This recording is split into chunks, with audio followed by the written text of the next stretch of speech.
지금부터 긍정측 첫 번째 학생 입론을 시작하겠습니다. 시간은 3분 드리도록 하겠습니다. 시작. 안녕하십니까. 저는 오늘의 주제, 통일교육을 학교 교과로 해야 한다의 긍정측 입안을 맡은 이해세대국팀의 김태현입니다. 남과 북이 분단을 겪고 아픈 전쟁을 치른 뒤 70년이 지났습니다. 하지만 학생들의 통일에 대한 관심은 점점 감소하는 추세입니다. 이에 통일교육을 학교 교과로 하여 학생들의 통일에 대한 관심을 늘려야 한다는 입장과 통일교육은 학교와 정부가 주체가 되면 안 된다는 입장이 대립하고 있습니다. 용어 정의하겠습니다. 학교 교과는 학교 정규 교육 시간에 가르치는 과목, 통일교육은 통일을 이룩하는 데 필요한 가치관과 태도를 기르는 교육으로 정의하겠습니다. 저희 팀은 오늘의 주제에 대해 전문적인 통일교육이 필요하다라는 입장으로 찬성합니다. 저희 팀이 찬성하는 세 가지 이유는 전문적인 통일교육이 필요하다, 통일교육은 부족하다, 통일교육은 미래를 위해 필요하다입니다. 첫째, 전문적인 통일교육이 필요합니다. 요즘은 과거와 달리 인터넷, SNS 등 다양한 매체를 접하기 쉬워졌습니다. 많은 정보를 접할 수 있지만 그만큼 잘못된 정보, 그릇된 인식을 접하기 또한 쉬워졌습니다. 이런 정보와 인식을 학생들은 곧이곧대로 받아들이게 됩니다. 학생들이 통일에 대한 올바른 가치관을 가져가기 위해서는 정부와 학교에서 직접 나서서 학생들에게 통일에 대한 정확한 정보를 가르쳐야 합니다. 둘째, 통일교육은 부족합니다. 통일은 역사적으로도 사회적으로도 중대한 문제입니다. 그러나 학교에서는 이에 대한 교육이 충분히 이루어지지 않고 있습니다. 그저 학교의 도덕, 역사 시간에 한 번 다루어지고 마는 주제가 되어버렸습니다. 때문에 학생들이 통일에 대해 무관심해지고 인식이 점점 부정적으로 변하고 있습니다. 이런 상황에서 통일교육 학교 교과 지정보다 더 효과적인 대안은 없을 것입니다. 통일부가 2019년 학생과 교사 29,859명을 상대로 조사한 2020학년도 통일교육 시행 계획에 따르면 통일 필요성 인식도는 필요가 55.5%로 2018년 대비 7.5%가 감소하였고 불필요는 19.4%로 5.7%가 증가하였습니다. 북한 정권에 대한 생각은 협력이 43.8%로 7.1% 감소, 경계가 35.8%로 7.6% 증가하였습니다.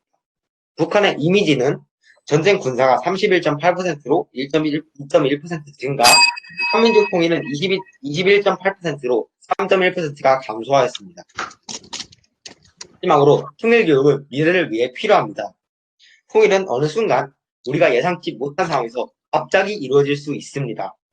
하지만 지금의 통일에 대한 관심과 공감이 없는 학생들이 어른이 되어 통일을 맞이한다면 그보다 최악의 상황은 없을 것입니다.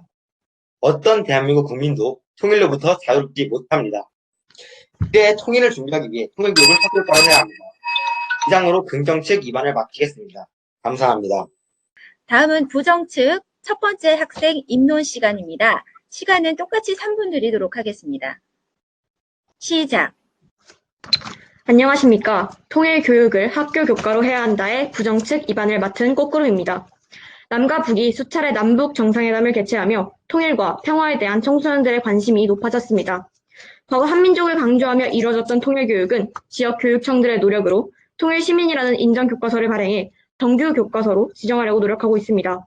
반면 빡빡하게 편성된 기존 교과에 더 이상 과목 편성이 어렵다는 현실에 기존의 수시교육을 좀 더 내실화해서 해결할 수 있다는 의견도 있습니다. 용어 정의하겠습니다. 교과란 학교에서 교육의 목적에 맞게 가르쳐야 할 내용입니다. 하지만 통일교육은 이미 비교과로는 실행이 되고 있기에 저희는 이번 토론에서 정규교과로 정의하겠습니다.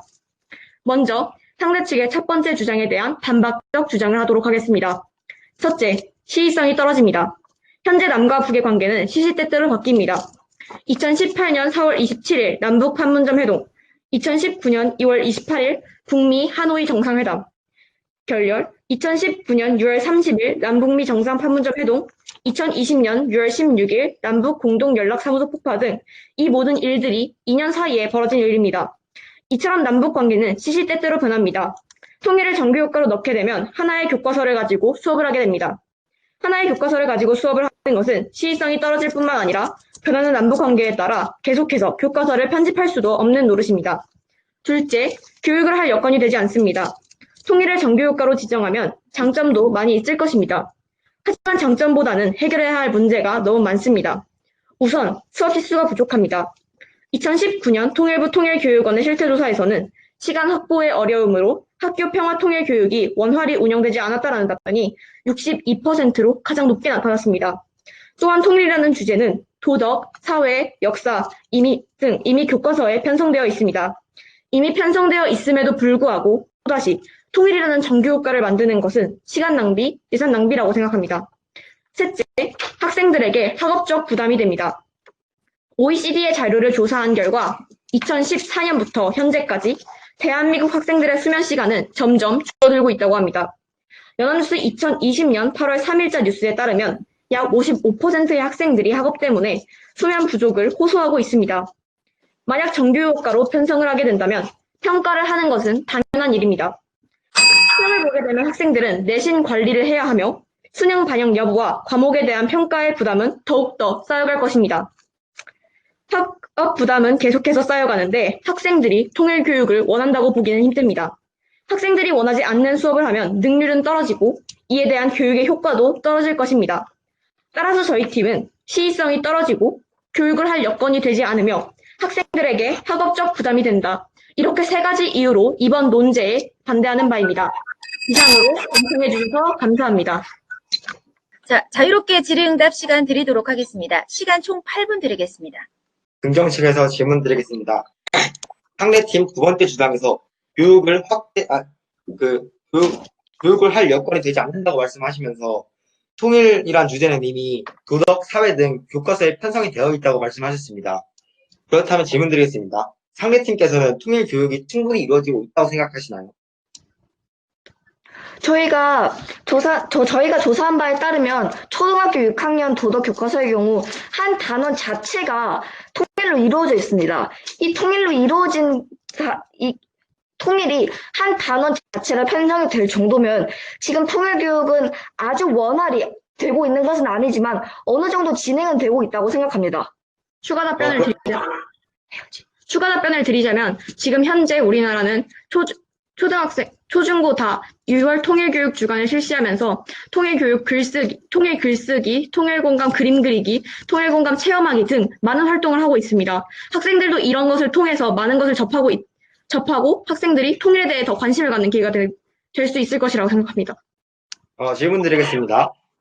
통일교육원에서 조사한 2019년 학교 통일교육 실태조사 보고서에 따르면 학교에서 교과 시간 중 평화통일교육 운영 시간은 3시간 미만인 학교가 50%고 창의적 체험활동 영역 중 평화통일교육 운영 시간은 3시간 미만인 학교가 60%가 넘어갑니다.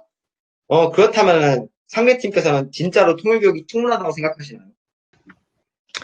물론 아직 현재 대한민국은 통일교육이 수학, 영어, 과학 이런 곳에 밀려서 잘 시행이 되지 그렇게 상대 측에서 말씀하신 것처럼 원활하게 진행이 되고 있지 않습니다. 하지만 우리나라도 현재 한 발짝 한 발짝 나아가고 있고 비교과로 실행이 돼서 학생들은 더욱더 즐거워하고 있습니다.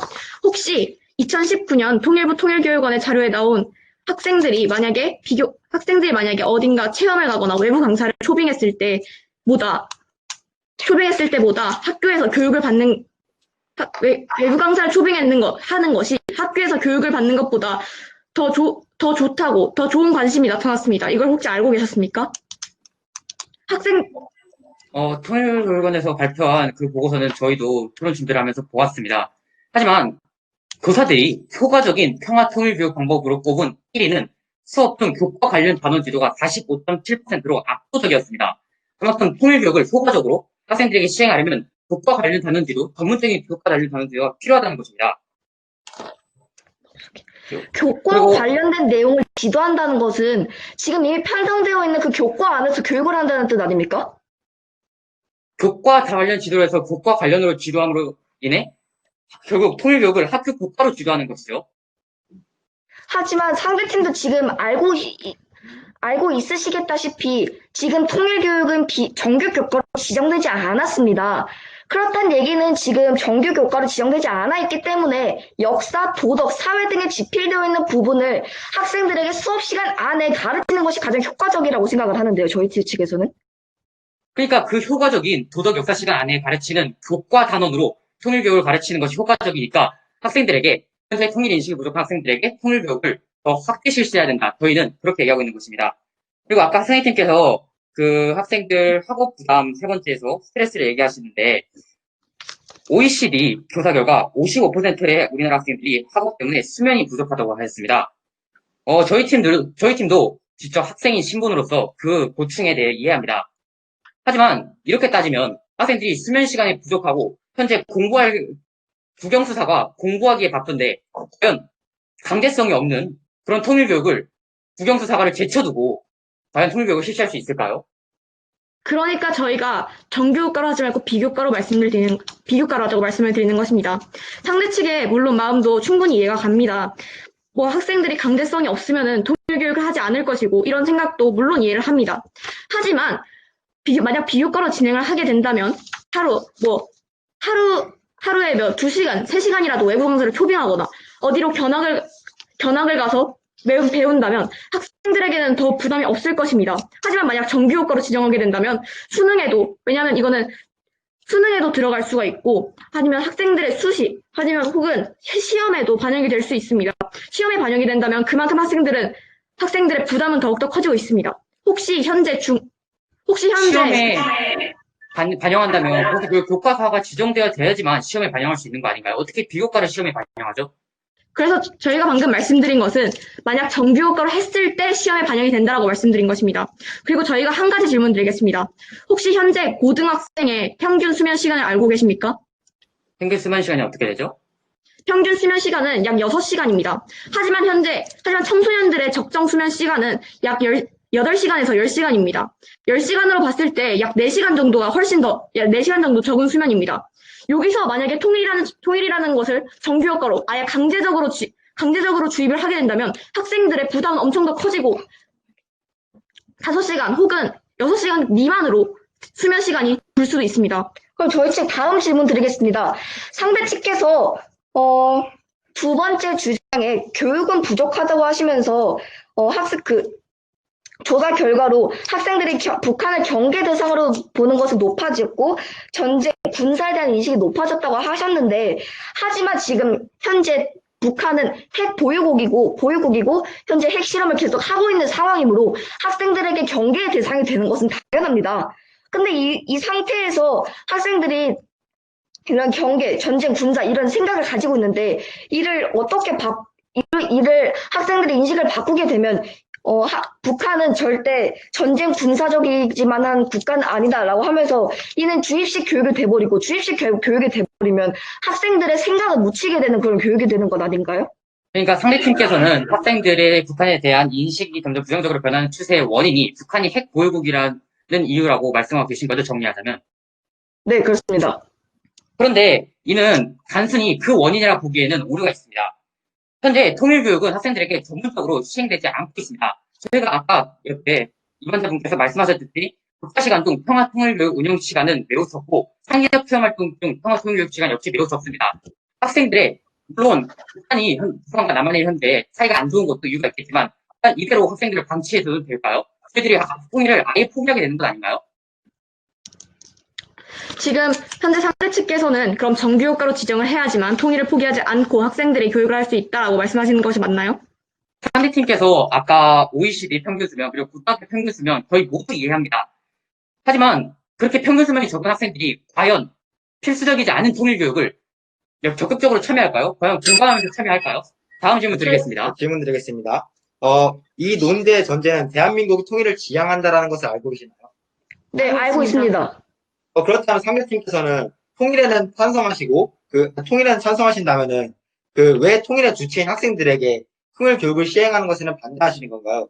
상대팀이 왜 반대하시는 건가요? 저희는 통일 교육을 하는 것에 반대한다고 말한 적이 없습니다.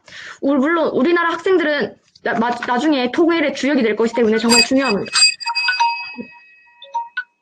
시간 3분 드리겠습니다. 시작. 안녕하십니까. 저는 오늘의 토론 주제 통일교육을 학교효과로 해야 한다에 대해 긍정 측 마무리를 맡은 이해세제국팀 이주등입니다. 오늘 토론에서 선생님과 저희 팀의 논의의 초점은 첫 번째 방향성, 두 번째 시행경과, 세 번째 필요성이었던 것으로 보입니다. 첫 번째 방향성에서는 선생님팀은 반박적 주장에서 통일교육은 시의성이 어긋난다면서 정상회담, 그리고 정상회담 결렬, 남북 공동연설협 속 파기까지 통일교육을 시행하기에는 너무 많은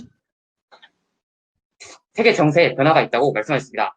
하지만 이에 대해 저희 팀은 통일교육의 방향은 현재 통일교육에 부족한 학생들에게 전문적으로 시행되어야 된다 하면서 학생들의 인터넷과 SNS, 가짜뉴스에 많이 노출되어 있고 현재 통일교육은 역사 시간과 도덕 시간이 끝이라고 얘기했습니다. 두 번째로 학생들에게 대한 시행 경과는 사장님께서는 학업적 부담이 크다라고 하시면서 OECD 수면 부족을 예로 드셨습니다. 하지만 저희 팀도 이에 대해서는 동의합니다. 그런데 현재 학생들이 통일교육에 과연 강제적으로 시행하지 않았을 때 OECD 수면 시간이 적은 학생들이 과연 통일교육을 적극적으로 참여할 수 있을까요? 학생들이 기본적인 통일교육에 대한 지식을 기를 수 있을까요? 마지막으로 저희 논의의 초점은 필요성이었던 것으로 보입니다. 하나님께서는 교육할 여건이 안 된다라고 하시면서 해결해야 할 문제가 많고 시간 확보에 어려움을 주셨습니다. 하지만 저희 팀은 미래 통일의 주체인 학생들이 통일을 이룩하기 위해서는 꼭 미래를 위해 필요하다라고 하면서 통일은 갑자기 이루어질 수 있고 현재 통일에 대해 관심 없는 학생들이 통일을 맞이하게 된다면 그보다 최악의 상황은 없을 것이라고 얘기했습니다. 햇볕은 코로나19의 예방책이다. 소독제 분사된 마스크는 재사용 가능하다. 구충제가 코로나19를 예방한다? 이 뉴스들의 공통점이 무엇인지 아십니까? 현재 우리의 안전과 생명을 위협하는 코로나19에 대응하는 자극적인 대중매체의 발언입니다. 이러한 뉴스들은 우리의 눈과 귀를 닫게 하고 새로운 정보, 올바른 소리를 외면하게 합니다. 남한과 북한의 소식은 대중매체들의 좋은 먹잇감입니다. 현재 남북 공동연락소 파기에 따른 대화 단절 시기에 카더라 뉴스는 학생들에게 폭파 181억이라는 단어만으로 북한에 대한 부정적인 생각을 갖게 하기에 충분합니다. 하지만 저희 팀의 우려는 통일에 대한 부정적인 인식을 넘어 남북한이 아예 단절된 상태로 성장할 수 있다는 부분입니다. 학교는 객관적인 정보를 전달할 수 있는 공공기관입니다. 정부와 학교에서 직접 나서서 교사를 양성하고 자료를 보급하며 질 좋은 교육을 학생들에게 공급하는 것보다 더 효과적인 대안은 있을 수 없습니다. 누군가는 통일을 잡을 수 없는 신기루라고 합니다. 누군가는 그게 왜 필요하다고 묻습니다. 누군가는 아예 관심조차 없습니다. 저희 팀은 이런 분들께 대답합니다. 통일교육, 학교 교과가 답이라고. 감사합니다. 이번에는 부정측 두 번째 학생 마무리 발언 듣도록 하겠습니다. 시간은 똑같이 3분 드리겠습니다. 안녕하십니까. 통일교육을 학교 교과로 해야 한다에 부정측 마지막 발언을 맡은 꽃구름팀 이윤설입니다. 오늘 토론에서 상대측께서는 전문적인 통일교육이 필요하다고 하시고 현재 통일교육은 부족하며 미래에 대비하여야 하기 때문에 통일교육을 학교 교과로 지정해야 한다고 하셨고 이에 대해 저희 측에서는 시의성이 떨어지고 교육을 할 여건이 되지 않으며 학생들에게 학업적 부담이 되기 때문에 통일을 정규교과에 편성하는 것에 반대하였습니다. 저희가 생각한 이번 토론의 상대 측과 저희 측의 쟁점은 어떤 교육이 더 좋은 교육인가 아니면 정보 전달인 것 같습니다. 첫 번째 쟁점인 어떤 교육이 더 좋은 교육이나 이것은 만약 지금 물론 학생들이 북한을 경계대 대상으로 생각하고 전쟁과 군사에 대한 인식이 가장 높은 것은 저희도 문제라는 것을 이해하고 공감하는 바입니다. 하지만 이런 상황에서 학생들에게 어떻게 바꿀 것인지는 모르겠지만 이런 전쟁과 군사, 이런 사실인 인식을 북한은 더욱더 평화적이고 이런 식으로 주입식 교육을 하는 것이 아니라 학생들은 나는 통일 지향하지 않는데 그렇게 생각해도 괜찮아. 통일을 하면 이러이러한 점이 좋고 이러한 점이 나빠. 교육이 필요하다는 것입니다. 두 번째, 정보 전달입니다. 우리는 지금 학교에서 통일교육을 간간히 배우고 있습니다. 이가 부족하다는 것도 저희는 느끼고 있습니다. 하지만 전문 강사 아니면 전문 이런 기관을 방문하는 것은 정규교과로 지정해서 하기엔 한계가 있습니다. 따라서 통일을 비정규 교과로 지정하여서 가끔 한 달에 한 번 아니면 두 달에 한 번 이렇게 어떤 지속적으로 정확한 정보를 전달하는 교육이 가장 좋은 교육이라고 생각합니다. 저희가 이번 토론에서 말씀드리고 싶은 건 이것입니다. 국어, 영어, 수학, 사회, 음악, 미술, 체육, 환경, 도덕. 한문, 기술 과정, 과학, 역사, 이 모든 과목들이 우리가 현재 1년, 즉 1133시간이나 동안 배워야 할 과목들입니다. 2020년 고교육과학기술위원회 국정감사 자료에 따르면 여기에 4차 산업혁명을 대비해 인공지능과 코딩 과목, 그리고 세월호 사건으로 인한 안전 과목은 이미 편성되어 있는 상태입니다. 현재 대한민국 학생들의 학업으로 인한 수면 부족과 학업 스트레스로 인한 자살률이 OECD 국가 중 최고점을 찍고 있습니다. 이런 상태에서 통일 과목을 정규 교과로 추가 지정한다면 학생들의 부담은 배로 커질 것입니다. 아까 토론에서 이야기되었듯이 남한과 북한의 관계는 롤러코스터처럼 급격하게 변하기 때문에 그때그때 상황에 맞는 시의성 있는 교육을 하는 것이 가장 효과적인 교육 방법이라 생각됩니다. 변하는 남북 상황에 맞추어 학생들에게 교육을 한다면 정규 교과로 지정하는 것보다 더 정확한 내용을 전달할 수 있고 여러 남북 간의 정치적인 상황을 전달함으로써 학생들에게 정치적 시야를 넓혀줄 수 있는 장점이 있으리라 확신합니다.